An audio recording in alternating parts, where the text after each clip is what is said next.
Louvado seja nosso Senhor Jesus Cristo, que para sempre seja louvado. Saúdo-vos, meus irmãos, sejam todos bem-vindos a mais um encontro aqui no canal do Café Católico, nos podcasts semanais, o Café Expresso. Tenhamos sempre os olhos fixos no Senhor. Hoje, comigo, Helder, vamos meditar o último encontro, nesses encontros que já estamos tendo no mês de junho, que é a meditação da primeira carta do apóstolo São Pedro. Hoje concluímos o último capítulo da carta, que é o capítulo 5. O capítulo 5 dividido em 14 versículos. E São Pedro medita sobre 3 pontos.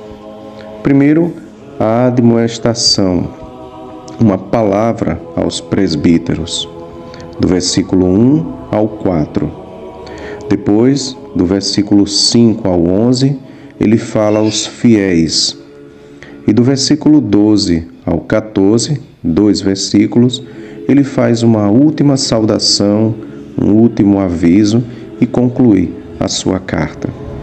Então, primeiro uma palavra aos presbíteros. São Pedro diz assim: aos presbíteros que estão entre vós, exorto eu, que sou presbítero como eles e testemunha dos sofrimentos de Cristo e participante da glória que há de ser revelada. Esse é o primeiro versículo. Interessante, ele diz aos presbíteros que estão entre vós.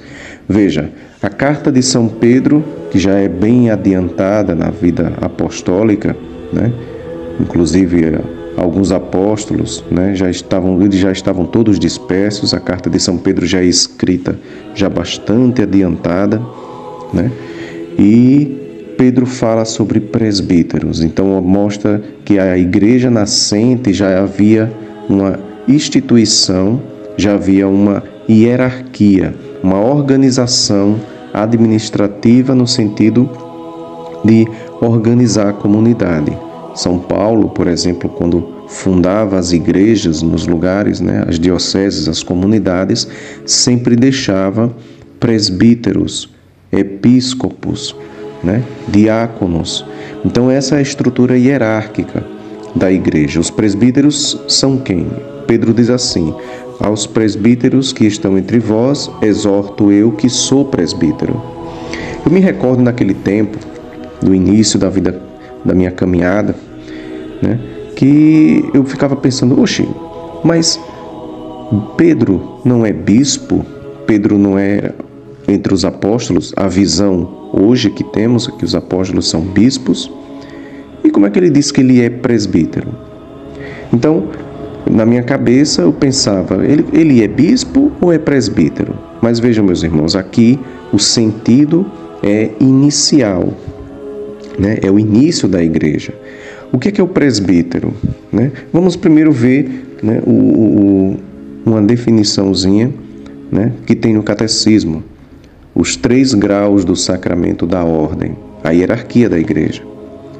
No número 1554, o catecismo diz assim: o ministério eclesiástico, divinamente instituído, é exercido em diversas ordens pelos que desde a antiguidade são chamados de bispos, presbíteros e diáconos.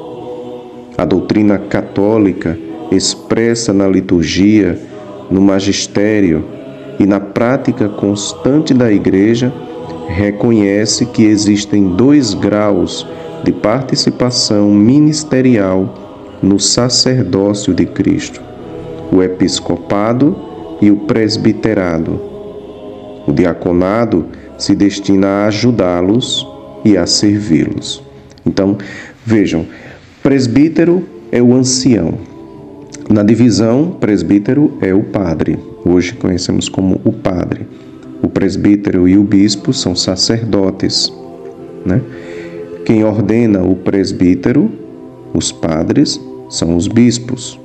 Quem ordena os bispos são outros, atualmente, 3 bispos ordena um bispo.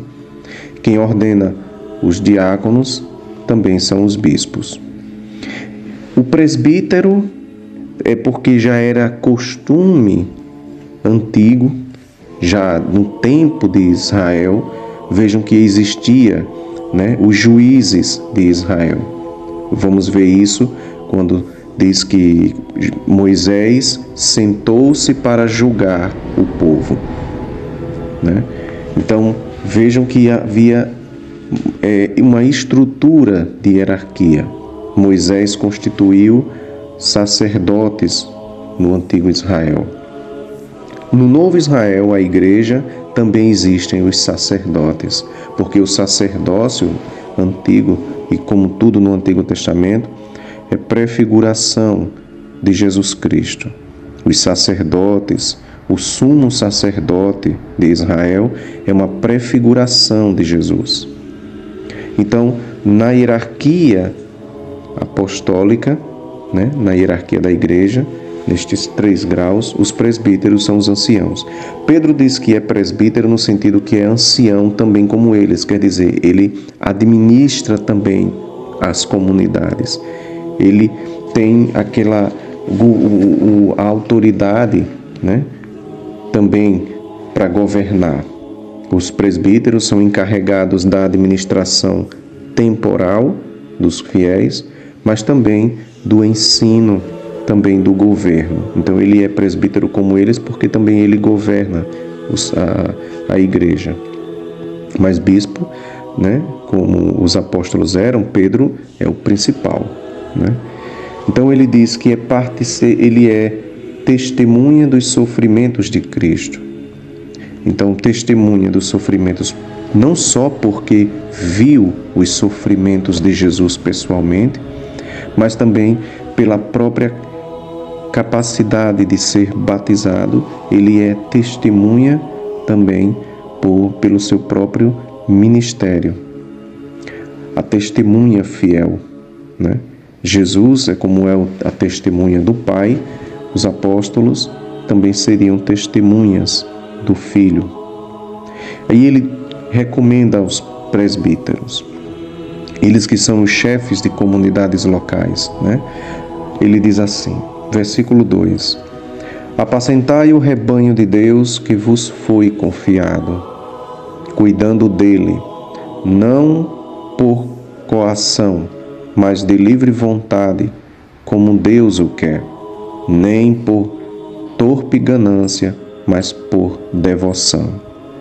Então, a primeira admoestação que Pedro faz a eles é isso: apacentar em Cristo. E esse era o lema de Dom Henrique Soares da Costa: apacentar em Cristo. Então, apacentar, cuidando do rebanho com devoção, cuidando do rebanho como modelo para o rebanho. Ele mesmo vai dizer modelo do rebanho, não por coação, nem por ganância. Como vai dizer Santo Agostinho, na liturgia das horas, nas meditações, quando fala sobre os pastores, ele diz: pastores que parecem mercenários às vezes, que não por, como Pedro vai dizer, não por torpe ganância, a ganância de sugar do rebanho. E Santo Agostinho dizia: os pastores que querem a carne e a lã das ovelhas não são pastores, são mercenários. Ou seja, a ganância de ver no rebanho uma fonte de lucro e não eles que são ovelhas do verdadeiro pastor. Tanto que São Pedro vai dizer no versículo 4, assim, quando aparecer o Supremo Pastor, recebereis a coroa inacessível da glória.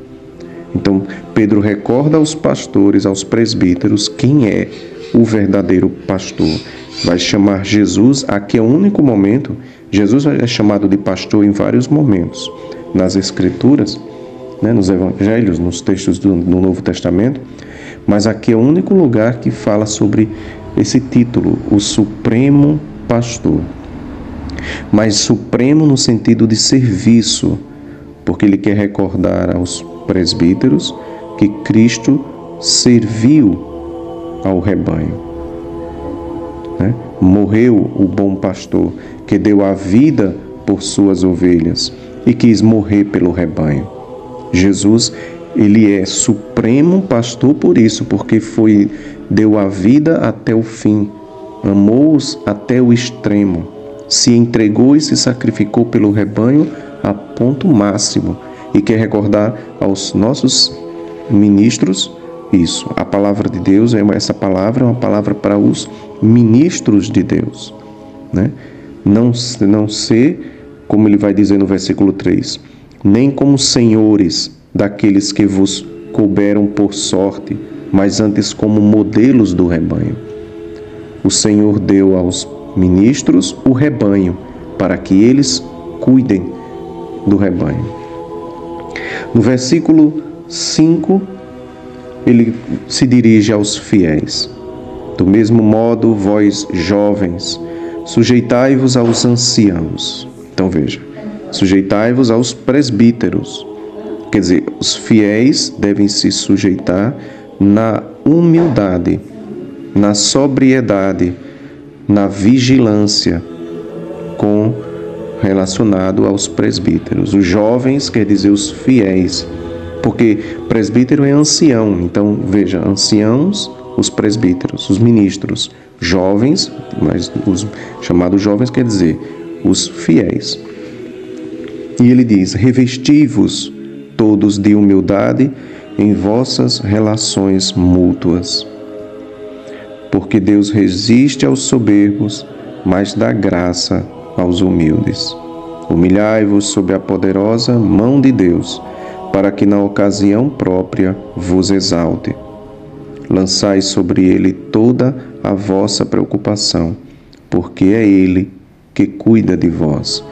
Então ele diz, São Pedro mostra algumas virtudes para que os fiéis, né, se sujeitem aos ministros, mas ele recordando que os ministros não são o Cristo. Ele diz, né, se sujeitem com humildade, sejam sóbrios e vigilantes, se humilhem diante de Deus, porque quem cuida de vós é Deus, é o Senhor quem cuida, é Ele que vos exalta. Lance sobre eles, sobre o Senhor, a vossa preocupação. Sede sóbrios e vigilantes, versículo 8. Eis que o vosso adversário, o diabo, vos rodeia como um leão a rugir, procurando a quem devorar. Então São Pedro dá as armas para combater o inimigo. Sobriedade e vigilância. E aqui uma recomendação, né, meus irmãos, da penitência, né? Façamos propósitos penitenciais durante a semana, né? Organizemos a nossa vida, a nossa agenda espiritual com a penitência, que faz com que a vigilância, né, a luz, a lâmpada da vigilância fique acesa, né? Ser sóbrio na alimentação, né? Lutar contra a gula, vigiar os olhos, vigiar os sentidos, a sobriedade, porque o inimigo está sempre como um leão querendo devorar-nos. Resisti-lhe firmes na fé, o versículo 9, sabendo que a mesma espécie de sofrimento atinge os vossos irmãos espalhados pelo mundo. Vós não estáis sozinhos no combate, diz São Pedro. Os irmãos no mundo também passam pelas tribulações e são testemunhas de Cristo sofrendo junto convosco. E no final, no versículo 10, né, versículo 10 e 11, mas no 10 ele diz: depois de terdes sofrido um pouco, né, durante essa vida toda, o Deus de toda a graça, aquele que vos chamou para a sua glória eterna em Cristo, vos restaurará, vos firmará, vos fortalecerá e vos tornará inabaláveis. Então está aqui as recomendações do apóstolo, né? Porque ele recorda que o Senhor vai fazer isso conosco, né? Ele nos chamou para a sua glória, não para vivermos a vida aqui, mas o sonho do Senhor, o sonho de Deus para nós é a eternidade. Como vai dizer na meditação hoje em memória, né? Estou gravando o podcast hoje, no dia de Santo Irineu de Lyon. E Santo Irineu dizia, né, na liturgia das horas, na segunda leitura, hoje ele relembra isso. A glória de Deus é o homem vivo. O homem vivo da vida divina. Essa é a glória de Deus, é o homem vivo. E o homem vivo é a glória de Deus. Porque o homem só vive se viver em Deus. Então ele diz, vos restaurará, né? Nos restaura, nos firma pela fé, nos fortalece com a sua graça e nos tornará, se permanecermos firmes na fé, nos tornará inabaláveis. O progresso espiritual é para isso, né? Confissão, comunhão, a vida sacramental, para que cada vez mais nos tornemos inabaláveis, né? Para evitar, como vai dizer São Paulo, não sermos agitados, arrastados por qualquer vendaval de doutrina que escutemos no mundo, né? Ou qualquer tentação. E aí ele termina, né, dizendo que o Senhor, né, a Ele, o Cristo, todo o poder pelos séculos dos séculos. No finalzinho do versículo 12 ao 14 é as últimas saudações da carta de São Pedro. E aqui ele relembra o que eu falei no primeiro encontro. Ele diz que Pedro escreve essa carta através de um dos irmãos, Silvano, que inclusive caminhava com São Paulo também. Ele diz no versículo 12, por Silvano, que eu considero irmão fiel, vos escrevi em poucas palavras, exortando-vos e testificando que esta é a verdadeira graça de Deus, na qual deveis permanecer firmes. A verdadeira doutrina, a verdadeira palavra. Ele que, São Pedro, como diz no início do capítulo 5, testemunha dos sofrimentos de Cristo, né? O apóstolo prega, no caso, a verdade, que é palavra de Deus, né? Relembrando que por tantas doutrinas, porque no tempo que São Pedro escreveu a carta já havia muitos combates contra heresias já, né? São Paulo, nas cartas de São Paulo que foram escritas até antes dessa de Pedro, nós vemos muitos confrontos de São Paulo com doutrinas heréticas diferentes. Por isso que ele diz, exorto-vos e testifico que esta é a verdadeira graça de Deus o Pai. E aí ele termina, no versículo 13, aqui está em Babilônia, eleita como vós, vos saúda, como também Marcos, o meu filho. Aqui está em Babilônia quer dizer a igreja de Roma, né? Era conhecida assim, inclusive no Apocalipse, quando o Apocalipse, São João vai escrever falando da Roma antiga e pagã, São João fala que Roma é Babilônia, né? É um termo que era usado por causa do exílio, porque o povo de Deus no Antigo Testamento passou pelo exílio na Babilônia, né? No ano de 586 a.C., e nesse período de exílio, ele compara também os cristãos que estão dispersos em exílio, né, e que estão em Roma, né, são como quem estão em Babilônia. É como quem dizer assim, vós que estáis também exilados, né? É uma recordação do exílio do povo antigo de Deus. E diz que é uma igreja que é eleita, foi escolhida pelo Senhor. E diz que saúda como também Marcos, o meu filho. Marcos, o evangelista, São Marcos, que inclusive era que o evangelho de São Marcos foi escrito por ele, mas é a pregação do apóstolo São Pedro, né? É como a gente costuma dizer que Marcos era o secretário de São Pedro, né? E assim Pedro termina a sua primeira carta saudando com o ósculo, o beijo da caridade. Versículo 14. Saudai-vos uns aos outros com o ósculo da caridade. A paz esteja com todos vós os que estais em Cristo. E aí termina a primeira carta do apóstolo, né? Que essa carta, que essas meditações, né, nos sirvam, porque é bom, né, é para a nossa salvação a meditação diária da Santa Palavra de Deus. Que o Senhor nos abençoe e nos livre de todo mal, e com a meditação da sua palavra nos conduza à vida eterna. Amém. Deus os abençoe e até o próximo encontro, meus irmãos, se Deus quiser.